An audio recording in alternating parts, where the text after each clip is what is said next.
You can hear it if you try. The typing cursor breathing in the dark. Confessions from burner phones, coordinates in the margins, a dare gone wrong. No names to comfort you, no credits to roll. This is Lermo Stories, the kind of truth you can't unscroll. Lights down, volume up. Sleep optional. I live alone in a small studio apartment on the 6th floor. Nothing fancy, just a quiet place in a mostly quiet neighborhood. I work remotely, barely go out, don't really have visitors. I've lived here for almost 3 years, and up until a few weeks ago, nothing ever felt off. But lately, every time I take a shower, someone rings my doorbell. It's always while I'm in the shower. Never before, never after, just right then. The first time, I thought it was a delivery person who got the wrong buzzer. I'd just finished rinsing my hair when the bell rang. One sharp, shrill ding-dong. I froze, water still running down my face.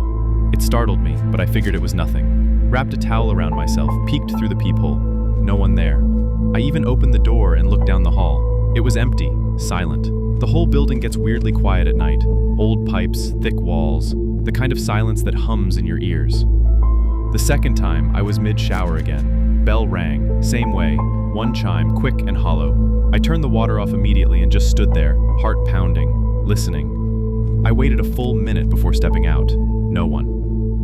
I checked the hall again, nothing. No footsteps, no closing doors, just the soft buzz of the overhead light and the hum of the elevator down the corridor. Third night in a row, same thing. By then, I knew it wasn't a coincidence. It was too specific. Always when I'm in the shower. Always just once. Like whoever it is knows exactly what I'm doing and when. I don't keep my bathroom window open. I'm on the top floor. There's no line of sight into my place unless someone's in the hallway. And even then, the door is solid wood with no windows. I stopped showering at night, switched to mornings. The next day, I woke up early, 6 a.m., figuring I could get it out of the way before anyone had a chance to mess with me. I was in the shower less than 5 minutes before I heard it again. Ding dong. My stomach dropped. Same sound, same timing. I shut the water off and didn't even dry off. Just grabbed my phone, dripping wet, and checked the hallway through the peephole. No one. That's when I started to really worry. I told myself it could be some faulty wiring, or a neighbor messing around. Maybe someone pressed the wrong buzzer by accident. But why only when I shower? And why just once each time, never repeated, never random? It's like someone's waiting, listening, and now I think they're watching too. I ordered a hallway camera the same day, one of those motion sensing ones that records a short clip when someone passes by. Overnight shipping, I installed it myself, angled right at my door. That night, I waited. I left the lights off, didn't turn on the TV, just sat in bed, watching the live feed from my phone. I wanted to see who it was. I needed to. At 10:12 p.m. I got up, turned on the bathroom fan, ran the water, and stepped into the shower like I always did. The routine felt heavy, like I was baiting something, but I needed proof. 3 minutes in, ding dong, I froze.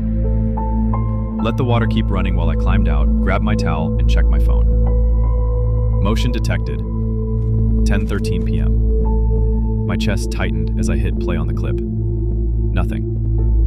Just the hallway. No one walked up, no one walked away. The bell rang, but no one was there. I replayed the video again, frame by frame. No glitches, no gaps. The camera caught the sound perfectly. My doorbell echoing through the corridor, but there was nothing in the frame. I tested the bell myself, pressed it 5 times, different angles, different times of day. The camera picked up every single one. You could see me clear as day, but the night clips? Empty.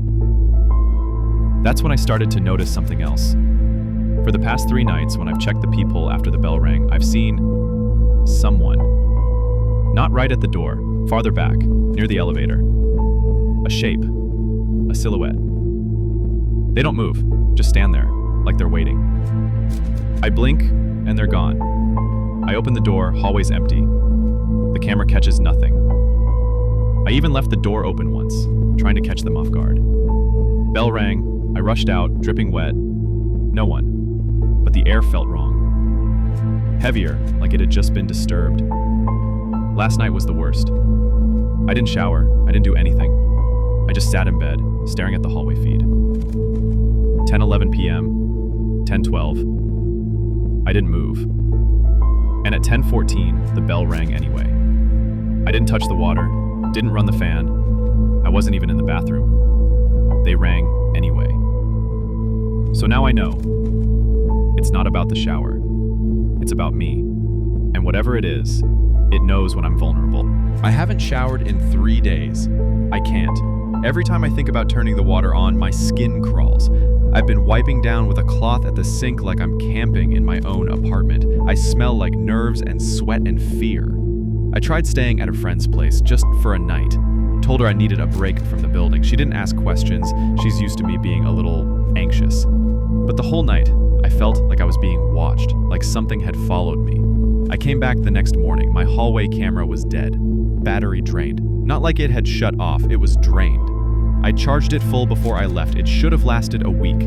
When I turned it back on, the last recording was at 10:14 p.m., right when the bell usually rings. I hit play. At first, there's nothing, just the quiet hallway. Then the bell chimes, echoing sharp. And then something flickers. Not a person, not clearly, but the hallway lights dim, just slightly, and there's a shadow that stretches across the floor, like someone standing just out of frame. Then the video cuts. I stared at that screen for a long time. Last night I tried something different.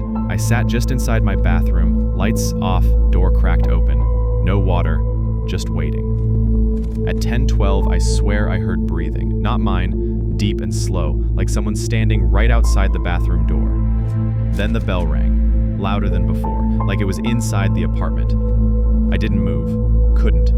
When I finally got the courage to check the hallway, I didn't see anyone. But this time, there was something else. A small smear, like a wet handprint, right in the middle of my door. Not on the handle, just flat in the center. No dripping, just pressed there. I didn't sleep. I just sat with the lights on until the sun came up. I'm not crazy. I know how this sounds, but I swear to you, something knows me, watches me, times itself to when I'm most exposed. It doesn't care if I see it. In fact, I think it wants me to. I don't know what it is. I don't think it's a person anymore. But tonight, I'm going to shower again. I'm going to leave the door unlocked. If something rings the bell, I won't run. I just want to see it.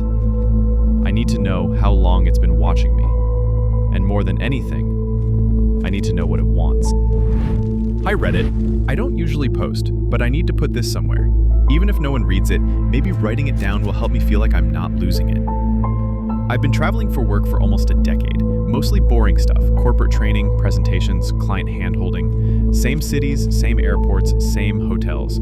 I could walk into a Courtyard Marriott blindfolded and find the coffee maker in 3 steps. So when something's off, I notice. This happened 2 nights ago. Chicago. I had a late flight and didn't land until almost 11 p.m. I was exhausted, hadn't eaten all day, and all I wanted was to collapse in a bed that didn't belong to me. The hotel was one of those businessy places near the financial district. Not sketchy, not fancy, just clean and quiet. The woman at the front desk was polite, but distracted, kept glancing at her monitor like she was trying to solve a puzzle she couldn't quite finish. She asked for my ID and card, then she paused, her brow furrowed slightly. Huh, she said, tapping at the keyboard. It says you've already checked in. I blinked. I'm pretty sure I haven't.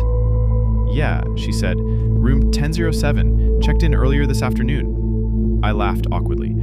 I just got off the plane. I haven't even been in the city today. She stared at the screen a second longer, then shrugged. Weird, I'll fix it. A few more keystrokes. Okay, you're all set. Room 10009, just down the hall from the other one, actually. I took the key card, didn't think too much of it at the time. Glitches happen, long day, old systems. But as soon as I stepped out of the elevator on the 10th floor, something felt wrong. The hallway was too quiet, like the sound had been dampened somehow. The carpet muted my footsteps too much. The lights overhead buzzed, but there was this hollowness beneath the sound, like it wasn't echoing right. I passed room 10007 on the way to mine, just glanced at it. Same beige door as mine, but I swear I felt something, like a thump behind it. A faint shift of air. Nothing loud, just movement. The kind you only notice when everything else is still. My keycard worked fine. Room 10009 was clean, perfectly made, too perfectly, like no one had ever stayed there before. No wear on the remote, No fingerprint smudges on the bathroom mirror. The bed was tucked like a showroom. I dropped my suitcase, sat on the edge of the bed, and realized something that made my stomach tighten. There was no notepad on the nightstand. Not a huge deal, but they're always there. Always. I checked the desk. Nothing. Drawer was empty too. No pen, no hotel info folder, no phone book, just sterile surfaces. Then, from the hallway, I heard a door open. Not mine, and not the elevator. Just one door. Soft, slow. Then it shut.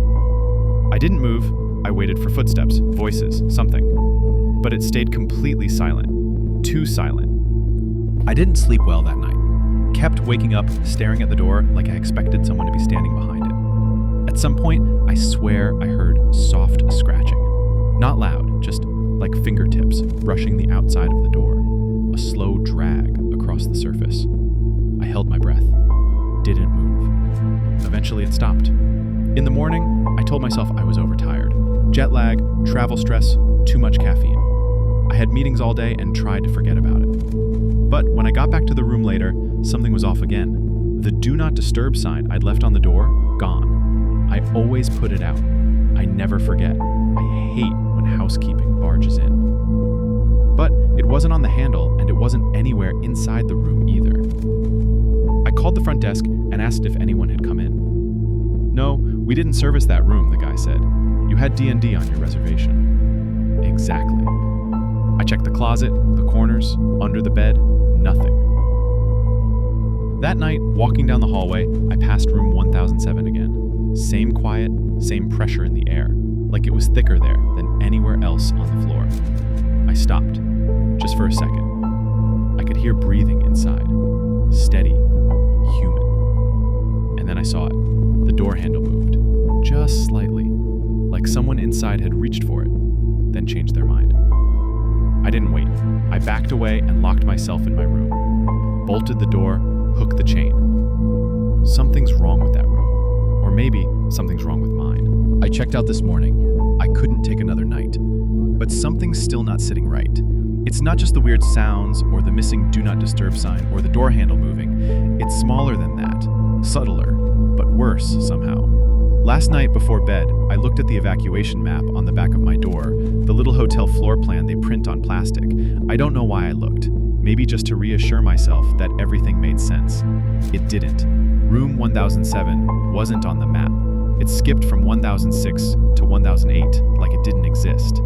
Every other room was labeled, but that one? Just gone. I opened my door, stepped into the hallway, and stared at it. 1007 was right there. Solid door, same as mine. I walked up and pressed my fingers against it. Cold, damp almost, like there was moisture underneath the paint. The number plaque was slightly crooked. I hadn't noticed that before. I wanted to knock. I really did, just to see what would happen, but I couldn't lift my hand. Back in my room, I started packing. I had this weird urgency in my chest, like I needed to leave now. I kept checking the time, even though I wasn't late for anything. When I zipped up my suitcase, I noticed it had been opened, just a little. The zipper wasn't where I left it. I didn't unpack much, so it was easy to tell. Inside, everything looked mostly untouched, but my razor was gone. It's a cheap little thing I always travel with, not valuable, but it's always in the same inside pocket. Now it was just missing. I searched the bathroom, the trash, under the bed, nothing. I barely slept, sat by the window all night fully dressed, lights off, listening. I kept thinking about that breathing, the handle, the unlisted room. And more than anything, I kept thinking, what if I was never supposed to be in room 1009? What if someone else was? What if they just moved me in without fixing the system? What if someone opened my suitcase? This morning, at the front desk, the woman asked, "How was your stay?" I almost told her everything. I was tired, and I wanted someone to tell me I hadn't imagined it. But before I could say anything, she glanced at her monitor and frowned, same as the first night. "Sorry, just a second." She clicked something, squinted. "You were in 1009, right?" I nodded, slowly. She stared for another second, then looked up at me with this polite little smile that didn't reach her eyes. "That's strange," she said. "Looks like that room wasn't marked as occupied last night. It shows as vacant." I just nodded again, didn't say a word. I left my key on the counter and walked out. The strangest part? I keep thinking about room 1007, about that sound behind the door, the breathing, the missing razor. the crooked number plate. And I can't shake the feeling that someone's still in there. Maybe not waiting for me, maybe just waiting. I'm not trying to be dramatic, but something weird is happening in my apartment, and I honestly don't know what to do with it anymore. I'm not the superstitious type. I don't believe in ghosts or demons or cursed objects or whatever. I'm a freelance designer. I work long hours, drink too much coffee, stare at screens all day. I like facts, I like logic, but this doesn't feel logical. I live alone in a small studio, nothing fancy, just one room with my bed in one corner, a desk and chair for work, a tiny kitchen, and a table with two mismatched chairs. That's important. One of them is this heavy wooden chair I picked up secondhand. It's ugly, but solid. Thick legs, doesn't slide easily, doesn't move unless you really push it. I keep it tucked under the table, always have. It started maybe 2 weeks ago. I woke up, got out of bed, made my coffee, and I noticed the chair wasn't where I left it, just a few inches out from the table. Not far, not something you notice unless you really looked, but I did. I looked, and it was definitely off. At first I figured I bumped it, maybe while walking past, maybe I dragged my bag across it. Stupid little explanations, you invent them without even thinking. I pushed it back in and forgot about it. Next morning, moved again, farther this time, a foot maybe, just sitting out like someone had pulled it back slightly to sit, then stood up and didn't push it back in. Still, I didn't let it get to me. I literally stood there for a full minute just staring at it, told myself you're tired, you're working too much, maybe you moved it and didn't remember. I started being more careful. I lined the chair up precisely under the table before going to bed, took mental notes, even placed a sticky note under the front leg one night to see if it moved. It moved. Sticky note was crumpled the next morning, the leg about 6 inches off. The chair was turned, slightly, not just pulled out, but angled toward my bed. That was the first time I felt off. Not scared, not yet, just off, like I was being watched. The kind of thing where your skin gets tight around your shoulders. I checked the door, locked. Windows, closed. No signs of a break-in. I downloaded one of those sleep recording apps, the kind that picks up noises, just to be sure it wasn't me moving around at night. The first night, the audio was normal, shifting blankets, breathing. Second night, around the same time, every night, there was this patch of silence. Not quiet, silence. Like the mic cut out. 30 seconds of empty nothing. Then it came back, like nothing happened. And again, the chair had moved, farther, closer to the bed. I stopped using the app after the third night. It kept doing the same thing, cutting out at random, always during the middle of the night. I'd scrub through the recordings and everything would be normal, then just blank. Like the world went offline for a few seconds. No static, no hum from the radiator, no creak of the building, just nothing. And every time, without fail, the chair had moved. Closer. I started leaving the lights on. Not the overheads, I'm not completely losing it, but the lamp by my bed. I figured if I kept the room lit, maybe that would make a difference. Like whatever was happening needed darkness. Or maybe I just wanted to see it, catch it, prove I wasn't losing my mind. But even with the light on, the chair still moved, inch by inch. I started measuring it, literally. I used a ruler, lined it up from the back leg to the wall, and wrote the numbers down in my notes app. First night, 114 centimeters. Next night, 108. Then, 101. It's not much, just a few centimeters at a time, but it adds up. I tried filming it, left my phone propped on the counter, camera pointed at the table overnight. But when I checked the footage the next day, it was useless. The video froze halfway through, just stopped recording. Timestamp stuck at some unreadable mess. Phone was warm, battery drained, like something had shorted it out. That was when the dreams started. I don't remember much about them, just fragments. A weight sitting on the end of the bed, the sound of wood scraping against the floor, breathing, not mine, low and slow and deliberate. Sometimes I wake up in a cold sweat, convinced I heard something shuffle in the room. But when I sit up, everything's still, nothing out of place. Except that chair, always just a bit closer. I started leaving stuff on the seat to stop it from moving. A stack of books, a backpack, even my monitor once. Heavy things, things that should make movement impossible.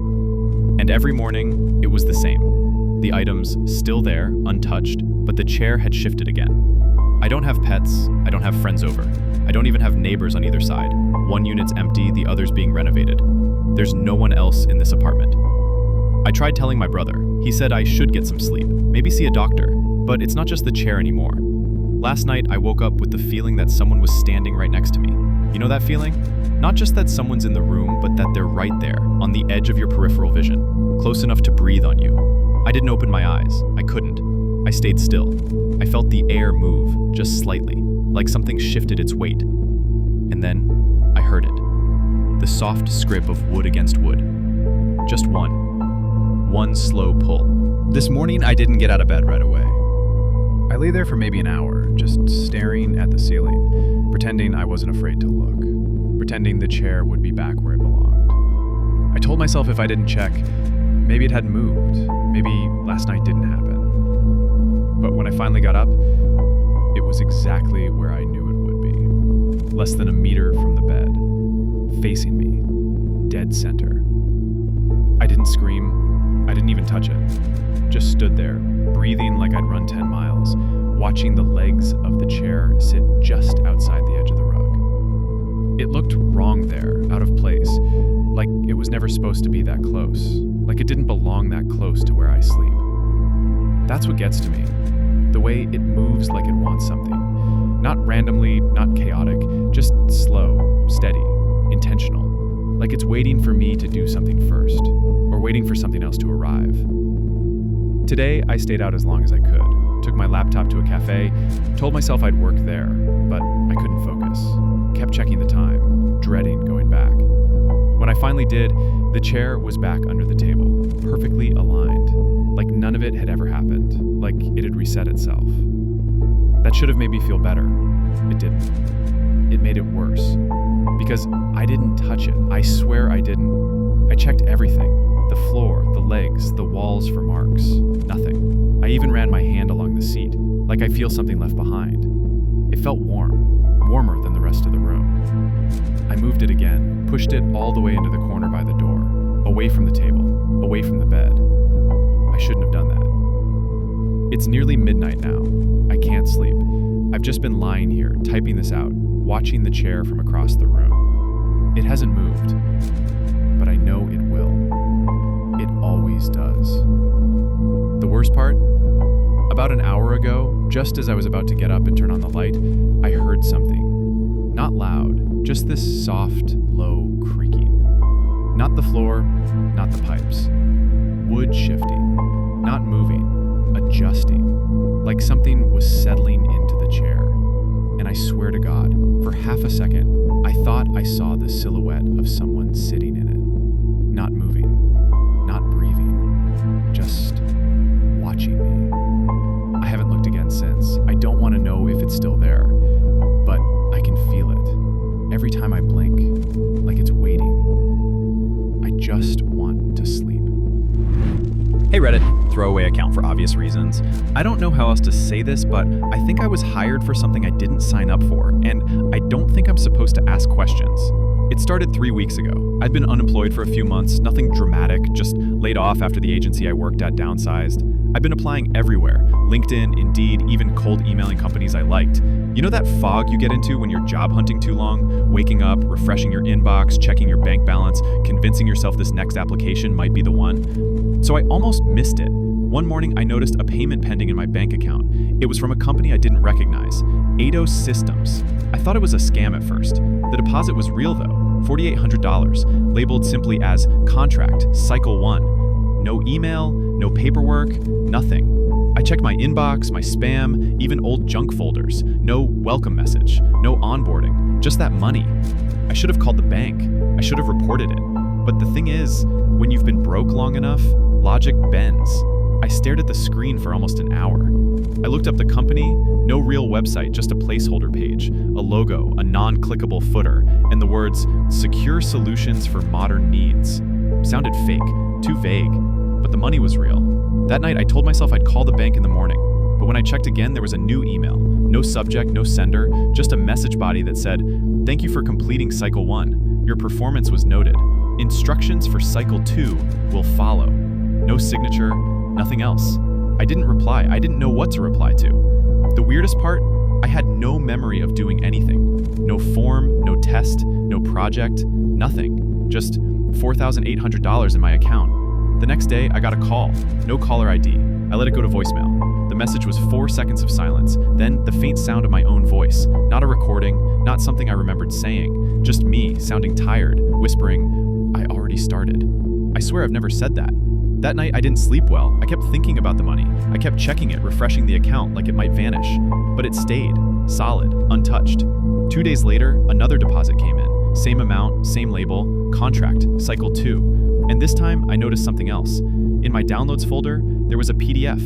I didn't download it. No email, no pop-up, no link I remembered clicking. Just sitting there, already renamed to look like I'd opened it before. Cycle 2, confirmation, signed, PDF. It had my name on it, my signature, my IP address, but I never signed anything. I opened the PDF 5 times before I could finish reading it. Each time, I half expected the text to change or vanish, but it didn't. It was just a contract. 6 pages, no letterhead, no legal section, no contact info.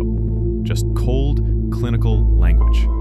Subject agrees to fulfill assigned responsibilities under the conditions of Cycle 2. Non-performance will result in interruption of payment and potential rollback of prior compensation. It also said I had given irrevocable consent by prior action. What action? Page 3 had deliverables listed, except they didn't make sense. Just lines like, presence acknowledged, observation window maintained, cycle data retained. Nothing practical. Nothing even verifiable. The signature on the last page was mine, not typed, signed, my actual signature, curved J, tilted L. But I never signed this. I checked the metadata. Created 2 days ago, signed from my IP address. Later that day, I got a strange email. Different sender, no subject, just an attachment. Window.png. It was a photo of my apartment window, taken from outside. At night. I was in the shot, sitting at my desk, back turned. I backed away from the screen so fast I nearly tripped. I ran to the window, looked out. Nothing. Just the street. Same as always. When I came back, there was a new email. Do not move. Data capture in progress. That night, I barely slept. The next day, I called the bank. Told them I was seeing deposit I didn't recognize. They transferred me twice before saying they had no record of any incoming transfers from ADOS systems. I checked my account again. The money was still there, but the line items were gone, like it had always been mine. Now I'm getting texts. No number, just floating gray messages that vanish after a few seconds. You are on site. Observation stable. Cycle 3 pending. I haven't left my apartment in days. What exactly do they think I've been doing? I stayed inside for days, didn't answer calls, barely touched my phone. I unplugged my router, taped over my laptop camera, even moved my bed away from the window. Paranoia doesn't feel like paranoia when something's already watching you. I didn't trust my devices anymore, so I started writing things down by hand. But the files still came back. PDFs, always named the same. Cycle 3, exit briefing. This one had just 1 page. Subject has completed observational term. Final task is acknowledgement of presence. Payment to follow. I read it 10 times. There was no form to fill, no button, just that line. Acknowledgement of presence. What does that even mean? Acknowledging who? I deleted the file, emptied the recycle bin, wiped my drive. Next day, it was back. Same name. But now, the signature line at the bottom was blank. Under it, a new line had appeared. Awaiting in-person confirmation. That's when I started hearing sounds at night. Quiet ones. The kind you think are in your head until you realize they're too specific. Papers shuffling. Chair legs moving. Once, I swear I heard breathing near the foot of my bed. Low. Shallow. Not mine. And then the messages changed. Not just emails or disappearing texts, sticky notes. One was left on my fridge, in handwriting that looked almost like mine. You are behind schedule. I hadn't written it. Later that day, I found a photo slid under my door. It was me, standing by the window. But the angle, whoever took it had to be inside my apartment. The lights were off. I wasn't facing the camera. I didn't even remember standing there. Another PDF appeared hours later. This time, Cycle 4, reinstatement. No contract body, just do not resist. Integration requires compliance. Observation will be seamless. I checked my bank again. Another deposit, $4,800. No record, just there. The balance climbing like someone rewarding me for staying put. Last night, I dreamt of a gray room again. White table, one chair, nothing else. No doors, no walls, just silence and the same document. But I wasn't alone. There was something next to me, not watching, mirroring. Every time I moved, it followed. Same posture, same breathing, like it was practicing. When I woke up, the back of my hand was smeared with ink. Not from a pen, I checked. I couldn't find one in the apartment. Then my phone buzzed. No number, just one message. Welcome back. Cycle 4 begins now. And before I could even process it, the front camera on my phone blinked on. There was no shutter sound, but I heard the photo. Not from the phone, from behind me. A quiet mechanical click, like someone else had taken it, with my own hands. The tape's almost done. You watched till the end. Not everyone does. You heard the distortion, didn't you? That low hum under the voices. That wasn't background noise. That was the fifth story. Some say this video didn't come from a server. It came from somewhere else. This was Lermo Stories. Please, eject the tape before it starts playing by itself.